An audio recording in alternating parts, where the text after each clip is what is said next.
जय सचिदानंद। ओ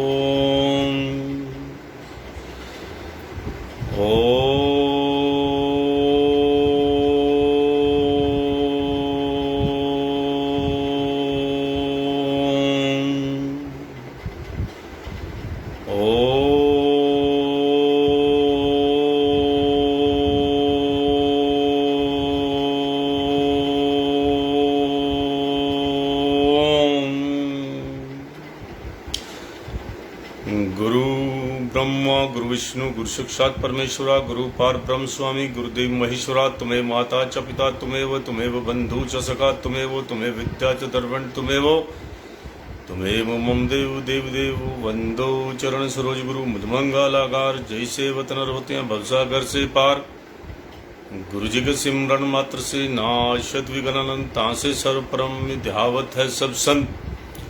आप प्रगटे जगत में जीव का निस्तारने, शब्द नाव बनाए सुंदर जीविका को तारने।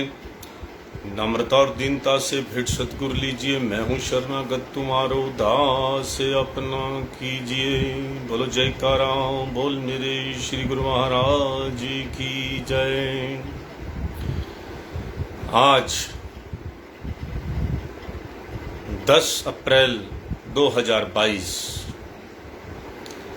अमृतवाणी सेवा ट्रस्ट एवं हरिहर सत्संग मंडल की तरफ से दैनिक सत्संग का कार्यक्रम आरंभ करते हैं।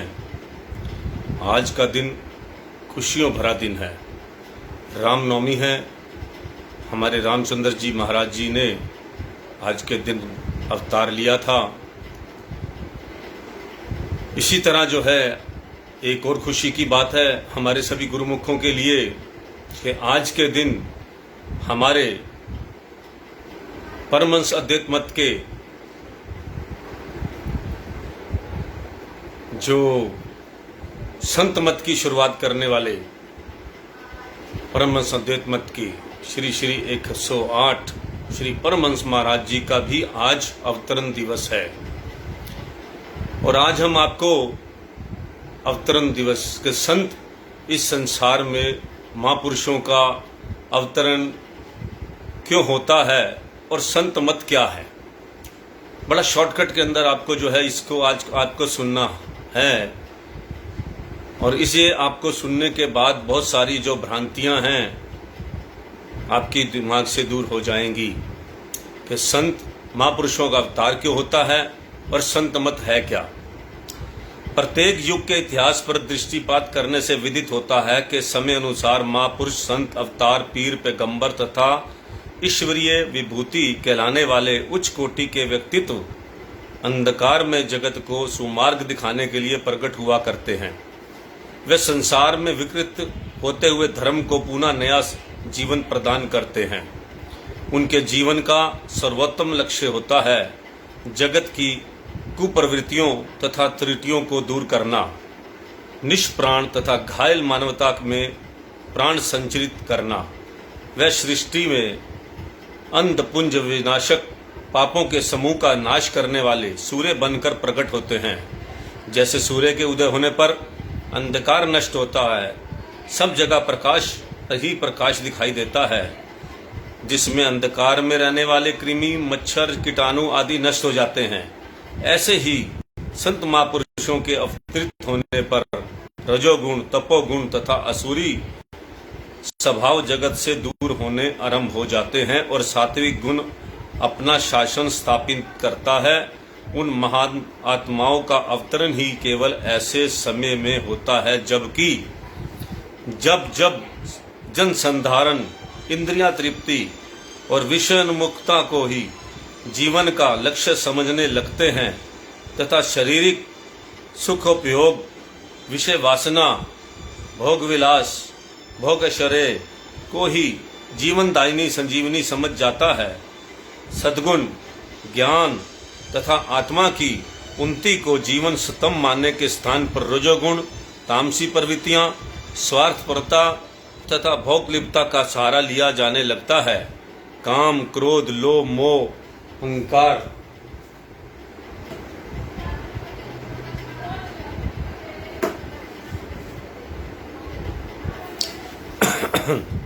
काम, क्रोध, लोभ, मोह, अहंकार रूपी शत्रुओं को मित्र समझकर उसके इशारों पर नृत्य होता है। मन माया के अधीन होकर मानव दिन रात 24 घंटे माया प्राप्त करने में संलग्न हो जाता है। संसार बुराइयों, कुप्रवृत्तियों तथा रजो तमो गुण से घिरकर इन्हें जीवन का आदर्श मान लेता है। भाव यह है कि शारीरिक सुख भोगों के पीछे आत्मिक आनंद को बिल्कुल भुला देता है। तो ऐसे समय में बुराई, असुरी प्रवृत्तियों तथा पापों का समूल जड़ सहित नाश करने के, भलाई, सच्चाई तथा पुण्य का बीज बोने के लिए सत्व गुण का उज्जवल धवल प्रकाश फैलाने तथा जन संधारण के मध्य फैलते हुए भयंकर मानसिक रोगों का मूलोच्छेदन करके सृष्टि को मानसिक स्वास्थ्य एवं समृद्धि लाभ कराने हेतु ऐसे युग पुरुषों का अवतरण होता है। बोलो जयकारा बोल मेरे श्री गुरु महाराज। एक एक शब्द सुनिए ध्यान से कि महापुरुष इस धरती पर किस तरह से अपना सिस्टम बनाते हैं आकर। यह प्रकृति का अटल नियम है कि सृष्टिकर्ता परमपिता परमेश्वर ने इस धरती, आकाश तथा समस्त संसार को एक विशेष नियम से में बांधा हुआ है। प्रकृति को हर क्षण निहारने से, इसके गुण रहस्य विचारने से मालूम होता है कि सृष्टि की कोई भी वस्तु अनियमित नहीं। रात्रि के अंधकार को मिटाने के लिए युग युगांतरों से सूर्य उदय होते आया है। धधकती दोपहर की रश्मियों और कड़कती धूप को शांत करने के लिए मंद मंद पवन, प्रकाश और तिमिर को अंत स्थल में छुपाए शीतलता दायिनी संध्या वेला आती है। गर्मी से झुलसे आतुर मनुष्यों, पशु पक्षियों, स्वाले सलीला नदियों तथा वनस्पतियों के लिए वर्षा ऋतु मेघ गर्जन के साथ प्रदापन करती हैं। शिशिर के अंतर ऋतुराज बसंत आकर प्रकृति के पर्यांग को सरसा देता है। पत्तों से सूने पदपों पर नई कोपलें फूट पड़ती हैं, कलियां खिल उठती हैं, माले समीर दशों दिशाओं को सुरभित कर देती है। इसी प्रकार प्रत्येक युग में कई सामाजिक व धार्मिक क्रांतियां हुई, परंतु प्राकृतिक अपने उसी नियम पर अविचल भाव से कार्य कर रही है। इतिहास साक्षी है, जब जब मानव माया विष्टा का कीट दास बना, तृष्णा लोभ की ज्वाला में झुलसा, माया के आवरण से इसने आत्मज्ञान को भुला दिया, सत्य धर्म पुण्य भक्ति तथा ज्ञान का विनाश हुआ, तब युग परिस्थितियों के अनुसार उन परिस्थितियों का सुधार करने हेतु महापुरुषों ने अवतार धारण किया। प्रमाणतः परम संत श्री कबीर दास जी, श्री गुरु नानक देव जी, संत पलटू दास जी, संत दादू दयाल जी, संत सैदो बाई जी, संत दयाबाई जी तथा अन्य दिव्य विभूतियां भक्ति एवं अध्यात्म ज्ञान से अनुप्राणित होकर उस समय अनुसार प्रकट हुई।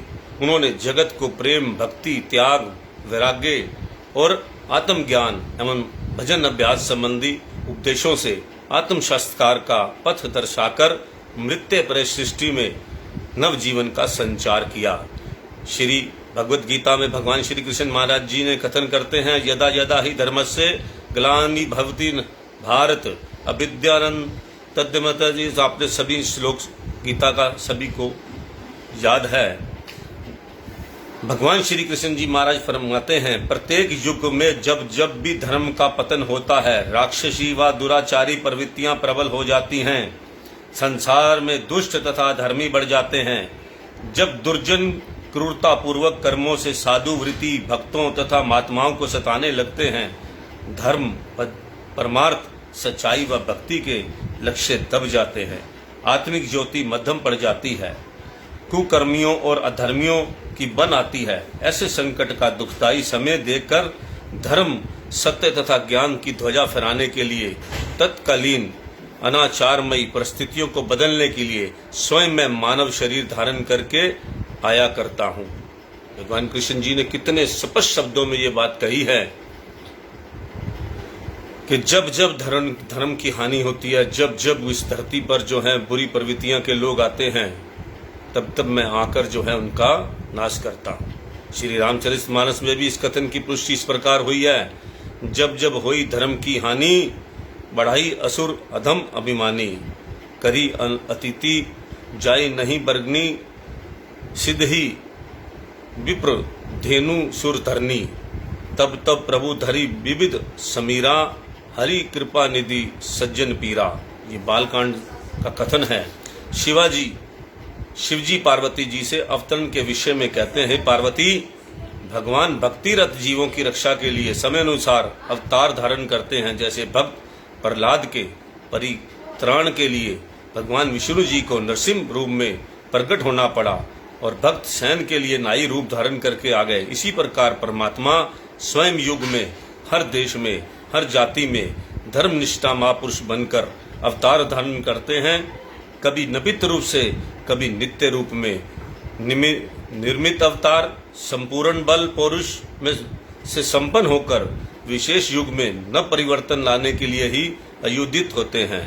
नित्य अवतार होते हैं संत महापुरुष, पूर्ण सद्गुरु, जो सदा काल माया के पंजे में आए हुए जीवों को चिताते हैं, दुखी जीवों को सुखरूप बनाने, स्वार्थ में जीवन बिताते हुए संसार को परमार्थ तथा परोपकार में लगाने, ज्ञान विज्ञान की मंद पड़ती हुई ज्योति को पुनः जगाने, आत्म स्वरूप की पहचान कराने, सबके जीवन में मधुर प्रेम का संगीत भरने, कर्तव्य और धर्म के पथ पर सबको दृढ़ करने, जीवन को मंगल में कल्याण रूप तथा बंधन मुक्त कराने के लिए प्रकट होते हैं। सद्गुरु स्वयं ब्रह्म स्वरूप होते हैं।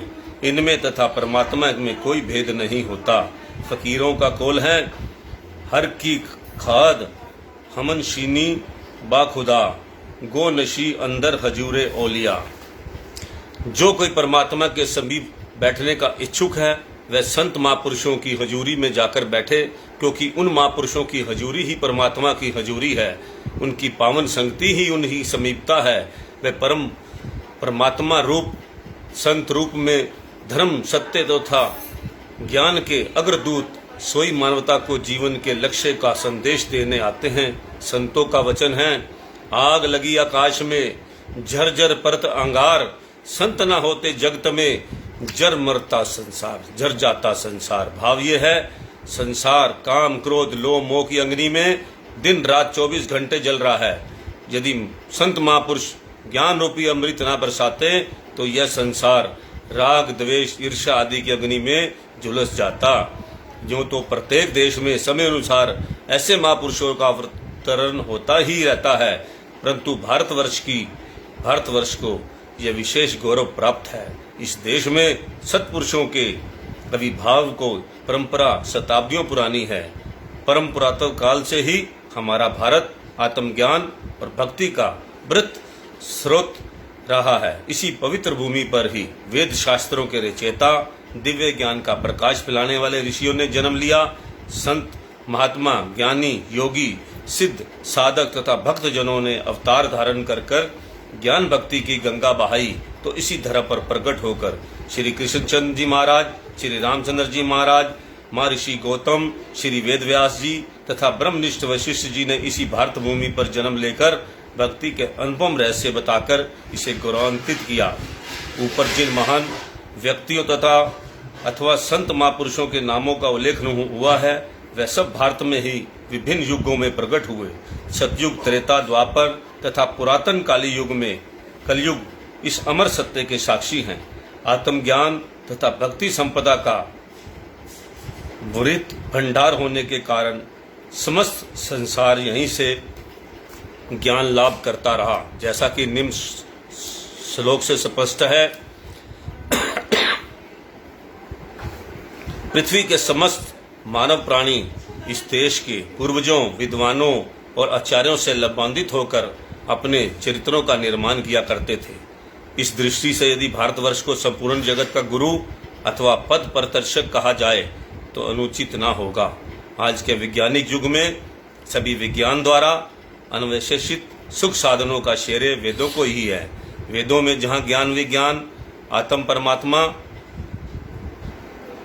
साधन योग का रहस्य दिया है, वहाँ प्राकृतिक पर विजय पाने के अनुपम उल्लेखनीय अर्थ वेद में दिया गया है।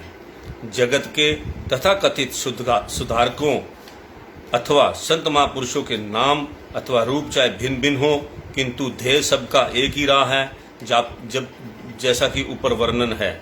जन संधारण में आत्मविद्या एवं भक्ति और ज्ञान का प्रचार करके जगत की दुर्दशा को सुधारना, सुरत शब्द योग साधना से आत्मिक उन्नति करवाना, परमार्थ पथ दर्शाना, इस पवित्र तथा महान उद्देश्य को प्रचलित भाषा में संत मत कहा जाता है। संत मत रूहानियत तथा भक्ति का साधन है। संत महापुरुष राग द्वेष ईर्ष्या वैर विरोध से निर्लिप्त एवं सदर्शी होते हैं। वे समान भाव से वचनामृत वृष्टि द्वारा जन जन का कल्याण करते हैं। वेदों शास्त्रों तथा ग्रंथों ने भी इस सत्यता की पुष्टि की है। यहाँ तक कि आध्यात्मिक महानुभवों ने इस अटल सत्य को स्वीकार करते हुए कहा है कि वह कोई नया धर्म चलाने नहीं आए, बल्कि केवल पुरातन काल से अवतारों तथा महापुरुषों के बताए हुए मार्ग को दर्शाने आए हैं, जिसे सुरत शब्द योग का मार्ग भी कहते हैं। जन्म जन्मांतरों से जीव काल और माया के धोखे में आया हुआ है, मालिक से बिछुड़कर संसार में कष्ट और चिंताओं का शिकार बना हुआ है। इस बिछड़ी सुरतों को मालिक से मिलाना और आत्मा का संबंध परमात्मा से जोड़ना ही संत मत का सिद्धांत और वास्तविक उद्देश्य है। यही वेदों पुराणों व स्वच्छत्रों तथा प्राचीन संतों का ध्येय रहा है। प्रथम पातशाही श्री गुरु नानक देव जी महाराज जी से लेकर गुरु गोविंद सिंह महाराज जी तक 10 पातशाहियों ने इस सार तत्व भक्ति का उपदेश दिया है। वही भक्ति का उपदेश श्री रामचंद्र जी महाराज जी ने भरत जी को पुनः अयोध्या वासियों को दिया। तुलसी कृत रामायण के उत्तराखंड में इसका विषाद वर्णन मिलता है। अन्य देशों व जातियों में भी महापुरुषों तथा नबियों ने यही कहा है। बाइबल में हजरत यीशु मसीहा का कहना है, यह न समझो कि मैं पुरानी व्यवस्था और नबियों के लेखों का लोप करने आया हूँ। मैं लोप करने नहीं, वरना पूर्ण करने आया हूँ। संत महापुरुष मानवता की वेहवल पुकार सुनते हैं, जीव को परमार्थ पर दर्शाकर ब्रह्म का शास्त्रकार कराने का आदेश देते हैं। वे सुरत शब्द योग के द्वारा ब्रह्म शास्त्रकार करने के आदर्श को स्थापित करते हैं। इसके मौलिक सिद्धांत एक है। सभी अवतारों, संत महापुरुषों और दरवेशों ने इसी सिद्धांतों को मान्यता दी है। इसी दृष्टि से सभी संत महापुरुषों और दरवेशों का ध्येय एक ही है तथा वह वस्तुतः एक ही रूप है। रूप तथा नामों के भिन्न भेदों से उनके ध्येय व सिद्धांतों में कोई विषमता उत्पन्न नहीं होती। भगवान श्री कृष्णचंद्र महाराज जी ने योग के विषय में अनादिकाल से चले आ रहे इसी उपदेश को गीता में स्वयं श्री मुख से दोहराया है कि हे अर्जुन, जो उपदेश मैंने तुम्हें दिया है वह वस्तुतः पुरातन काल में चला आ रहा है। पहले ये अमर सत्य मैंने सूर्य के प्रति कहा था। सूर्य ने अपने पुत्र मनु को तथा मनु ने इक्ष्वाकु को कहा। इस प्रकार परंपरा से प्राप्त हुए इस योग को राज ऋषियों ने जाना, परंतु हे अर्जुन, वह योग बहुत काल से इस पृथ्वी लोक में लुप्त हो गया था। श्री व्यास देव जी, शुक्रदेव जी तथा अन्य ऋषि मुनियों ने भी इसी मार्ग से गुजरे हैं। इसी प्रकार अद्वैत रूप से यह ज्ञानामृत की पावन धारा पुरातन काल से बहती चली आ रही है और बहती रहेगी। इसी सिद्धांत का, इसी ध्येय को लेके पीड़ित मानवता की विहाल करना पुकार सुनकर परिस्थितियों व देश काल के अनुसार श्री 108 श्री परमहंस दयाल जी, श्री स्वामी अद्वैतानंद जी महाराज जी ने अवतार धारण कर जन जन को नाम का अमृत पिलाया तथा वेदना से समस्त संसार को विमुक्त किया और इस धरती के भाग्य जगाए।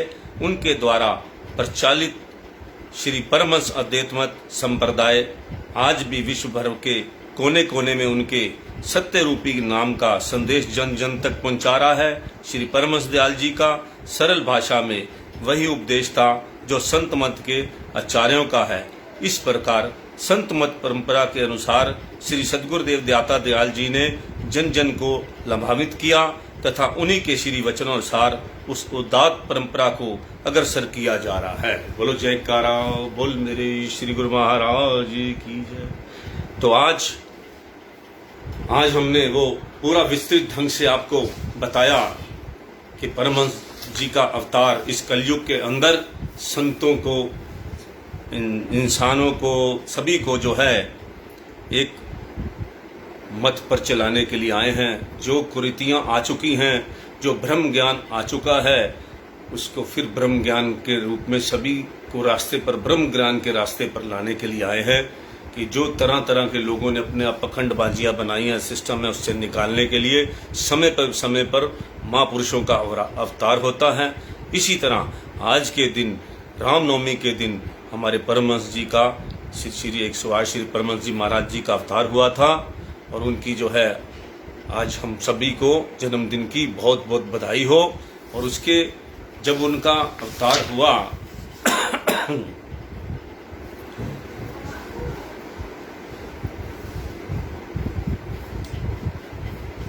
तो बड़ा शॉर्टकट सा परिचय देता हूं।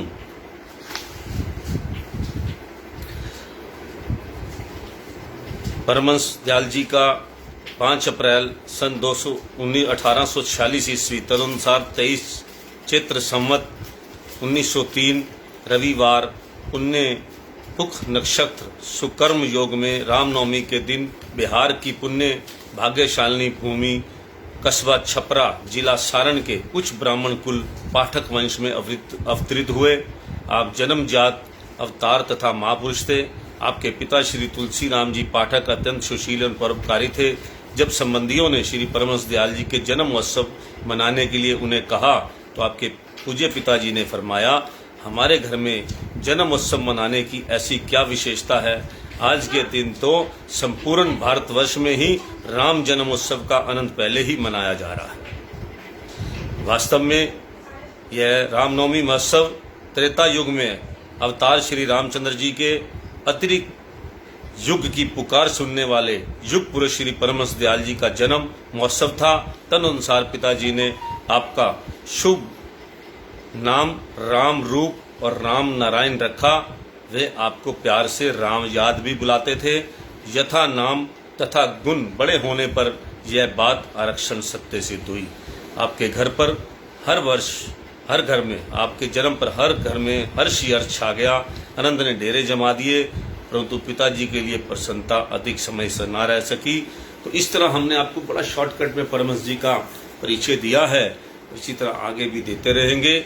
महापुरुषों का जन्म इसी तरह से, इसी काम के लिए होता है और जो है अवतार लेते हैं इसी हमारे को सही तरह, सही रास्ते पर लगाने के लिए। दूसरी बात, आज इसी जन्मदिन के उपलक्ष्य के ऊपर जो है हमें, आपको पता ही होगा कि हमें हमारा जो है एक अखबार आता है रेवेन्यू न्यूज़, जो कस्टम और जीएसटी का एक स्पेशल अखबार है। उसके बाद हमारी एक मैगजीन आती है अमृतवाणी। उसी से हमने, जब कोरोना काल में आया तो हमने वो सत्संग, जो मैगजीन जो है बटनी बंद हो गई, तो हमने जो है सत्संग का शुभारंभ किया 28 अप्रैल को, कोरोना समय के कारण जब पहली बार कोरोना आया था। इस 28 अप्रैल को 2 साल पूरे हो जाएंगे।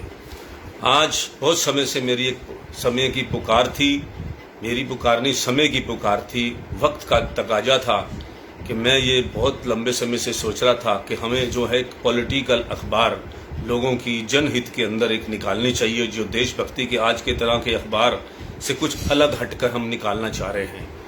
और अभी हम बहुत जल्दी में ये फैसला लिया गया, जिसकी वजह से हम इसको नहीं इतना बना पाए। अभी हमारा रजिस्ट्रेशन के लिए ये गया है, सब कुछ हुआ है, अभी हमारा करीब 1 महीना लगेगा इसको रजिस्ट्रेशन कराने के लिए। लेकिन आज हमने एक न्यूज़पेपर के जरिए, सोशल मीडिया के जरिए आज हम एक बार 4 पेज निकाल रहे हैं। उसके बाद बड़े पेज जो है 8 निकलेंगे और वो जब पूरा तरह इसकी फॉर्मेलिटी हो जाएगी तब हम इसको निकालेंगे। लेकिन आज हम इसके नाम का जो हमारा को नाम अलॉट हुआ है उसकी हम विधिवत जो है आज के दिन हम घोषणा करते हैं। और सभी को आज अखबार हम जो है अपना व्हाट्सएप के जरिए और हर तरह से जो आपको हम ग्रुपों में जो हमने बना रखा है सभी को अखबार आज का पहुंचाएंगे। इस अखबार के अंदर धर्म, स्वास्थ्य, सभी तरह का जो है सारा सिस्टम होगा और इसका नाम है न्यूज़ 63। ये हम आपको अभी जो है सभी को सोशल मीडिया के जरिए जिस तरह सभी हम आपको पहुंचाएंगे। दूसरी बात है कि जो इस अखबार का नाम जो है न्यूज़ 63 क्यों रखा गया, देखिए ये इसका हमारा मोनोग्राम है। रामचंद्र जी तीर कमान लेके जो है, इसमें उल्टा दिख रहा है, कैमरा उल्टा है थोड़ा, तो उस तरह दूसरी तरफ से नहीं देख रहे, तो इस तरह मैं आपको भी थोड़ा थोड़ी देर में सभी के पास पहुंच जाएगा। इसका 63 का क्या मतलब है? न्यूज़ 63 का मतलब आपको बड़ा क्लियर कर देता हूं। अचानक ही मैंने वो जो है आपको कुछ सुनाने के लिए खोला तो वो 63 वाला भी हमारे पास वो पेज आया। हाँ जी, तो एक दिन मैं ग्रंथ पढ़ रहा था परमहंस जी का, तो उसके अंदर 63 का मतलब क्या था? जग में 36 होए रहो, राम चरण 6-3, तुलसी ये विचारिए, यही मतो परवीन। अर्थ संसार से 36 बनकर, अर्थात पीठ देकर रहना चाहिए और भगवान की ओर 63 की न्याय, 63 की न्याय। भक्त और भगवान 63 होते हैं। 63 अर्थात हर समय इष्ट देव श्री सद्गुरु जीव का ध्यान करना और उसके शब्द में सुरती जोड़नी चाहिए। संत तुलसीदास जी का कथन है, ऐसा करना ही बुद्धिमता है। तो आज हमने 63 का मतलब आपको बता दिया है। भक्त और भगवान, सच्चाई और ईमानदारी हमारे सामने है, पवित्रता हमारे सामने है, उसको देखकर हमने इस समाचार पत्र को चलाना है बड़ी ईमानदारी से और देश हित के अंदर हम चलाएंगे। कोई हमारा गलत अर्थ नहीं है किसी भी अखबार को निकालने का, ना भी पहले था न कभी अभी है। हमने एक बड़ी स्वच्छता के साथ एक सिस्टम को चलाते हैं, वैसे ही इस अखबार को चलाएंगे। तो आज हम रामनवमी के दिन, परमहंस अवतार के दिन, आज हम इस अखबार की विधिवत जो है इसको चलाने की घोषणा करते हैं। बहुत अच्छा होगा और भगवान हमें बहुत आशीर्वाद देगा। गुरु महाराज जी हमारा जो है, जो हमारे विचार हैं, एक अच्छे विचारों के साथ हम इसको शुरू कर रहे हैं। जय सच्चिदानंद, राम राम, सत श्री अकाल।